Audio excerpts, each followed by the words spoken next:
Well, my name is Micheal Butera. Um, I am a lawyer in Rwanda, currently practicing law at Salta Law Firm. It's fast growing law firm in Rwanda. Prior to this, to coming to Rwanda, I was in Berlin, Germany, where I was a legal researcher at Center for European Constitution and Human Rights. So prior to that, I was well as a research assistant at Strathmore University Center, which is preserves in intellectual property. Well, for someone who doesn't know me, I would describe myself as a very, courageous man, very multidisciplinary, and quite ethical, I would say.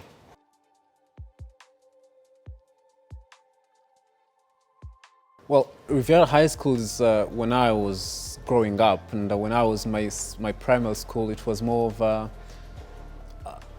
a center that pulled over very intelligent and interesting students, and I felt I had the same capacity and values. And so when I went there to visit the school, I fell in love with the atmosphere, the professionalism, and the culture that exists within the students. I was pretty much young, very energetic, and I felt I would, be able to deliver on the demands. The school demands a lot from its students, and so also plus was that I got a scholarship, fully funded scholarship, and that was extraordinary for someone who could have otherwise not afforded the school. So it's one prestigious, second offered such a prestigious scholarship, yes.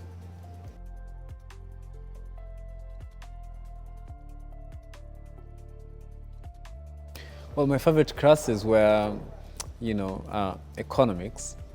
I was interested in, to somehow figure out the social structures, and of course the complex web of, how events happen, why would the prices go up? The concepts of inflation, I used to hear them in the news, and I wanted to really interrogate further, quite such questions, and how market perform, and that's, I ended up doing market structures, ended up doing concepts like supply and demand, and how that influenced the whole, motion of money and all that. So that was my favorite class, plus history. I was interested in history. In particular African history and the place of African history in the entirety of the global history that most of the time concentrates on the Eurocentric narrative. So I wanted to understand where the place of Africans and how they performed pre-colonial and all that. So those were my most outstanding. Everything changed quite smoothly and fast when I really got into Riviera. That's when I had another advantage of a bit of feeling feeling like you're being educated, yeah. So the transition was quite hard, of course, with issues of language here and there, but I was actually empowered when I was at Riviera. Well, the clubs at Riviera, I found myself much interested in, as I said, African history. So I was very sensitive about Rwandan history, so I ended up actually, being one of important and key member of the Never Again Club. It's not a club that is oriented at, trying to avoid any possibility of the occurrence of genocide. I don't want to go back there. So it was full of young people, and I was spearheading almost, of the activities, and so outside Never Again, I was as well a sportsman. I played a lot of volleyball. I was a part of the karate team.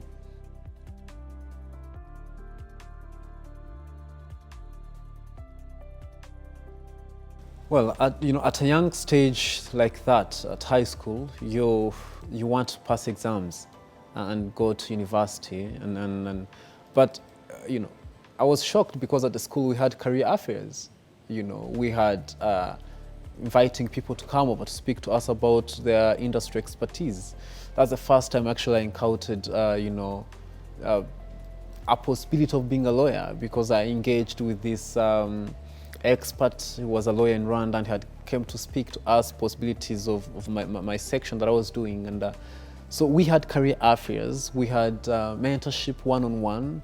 I remember particular instances where I had to spend almost 4 hours at the principal's office trying to explain to me, the way forward from high school, not just even beyond university. So that was extraordinary for a high school offering actually an optimistic view about the market and what you would do. So I went straight to university when I was already exposed to what I wanted, doing law, and specifically doing international law. It's something I'm currently doing. Unforgettable moments at Riviera, it's myriads of them, because I remember particular nights that we used to call it winter. So we would go for the whole night studying, and we had a class of fellow students. After prep time, which usually ended at 10, we would extend our studies until morning. Something that I particularly remember. As well, I also particularly remember lunchtime, which was quite enticing and inducing. And of course, sports days were very much engaging, more than any other day. So those are days that I really remember, that I hold dear to my heart. So those winter nights, that was the time for them that we used to extend throughout the night, reading and more down. There was courage of quite very many students, and sports days. And of course, the Riviera food was quite interesting at that age. There's some teachers that stood out for me, that really, the teacher of economics was extremely engaging. And I had to learn a lot more than economics from him. It was outside class, it was very interesting, was very much informed about the global politics, which I was interested in. We had as well the teacher of general paper, who interestingly had very little in terms of content-wise, because he taught almost only 1 hour per week, but he was very much engaging outside class. Yeah, it was called Musa. I particularly remember him. Yeah.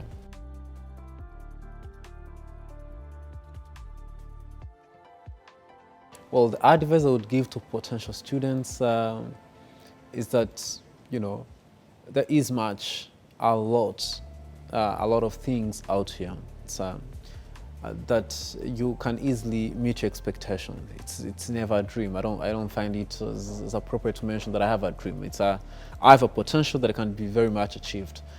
And well, now in connection to Riviera is that it's a center that opens you up to multiple options. And so you happen to meet very diverse population. People are coming from Burundi, people are coming from the entire East Africa, far beyond East Africa. So it gives you an opportunity to really engage on a very interesting, multicultural diplomacy, that you learn about cultures. And so I would encourage, or rather I would tell the potential candidates or the potential prospective students that would want to attend, that it's not really about the time you're there. It's quite much futuristic, where it projects you to be. How the lectures and teachers inspires you to shoot for the stars, And it's a place, of course, it's a center, as their motto, the oasis of the knowledge. They offer a lot in terms of substantive classes, soft skills, the exposure of clubs. So you happen to be in a center that offers, it's like an intellectual hub that produces, very good critical students, yes.